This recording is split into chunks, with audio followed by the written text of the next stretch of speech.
Ало? Абе, кай си, брат, ту? Ами, еве, дома загледай, ми спои татко ми. Се скара, восте, еви го. Абе, еве, тука сум на парку, си седам. Народ? Абе, нема народ, кој народ? Нема тука, нема место. Кај народ има? Дечко, слободно? Слободно, седи. Абе, еве, онде си седам на парку. Не е ладно, бе, брат. Абе, шо убаво топло времето, има снекале, добра е, мраз да фаниш, добра е. Ај ке ти искучам, да те чекам. Се наваѓам овде.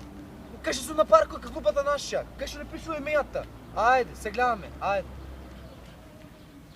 Запалена цигара му се сневиди. Абе, нема народ да му има мајката. Зашто нема народ?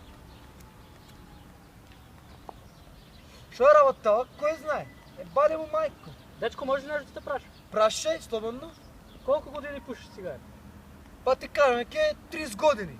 30 години? Да. Абе, пуши 30 години, знаеш що ти правиш? Шо ке беше? Taj stan i ta kola... Двойке, бе. Како бе, мојке бе, а? Која кола и кој стан? Ено, ние таму с... Он е таму? Да. А ти пушиш? Јас не пушам.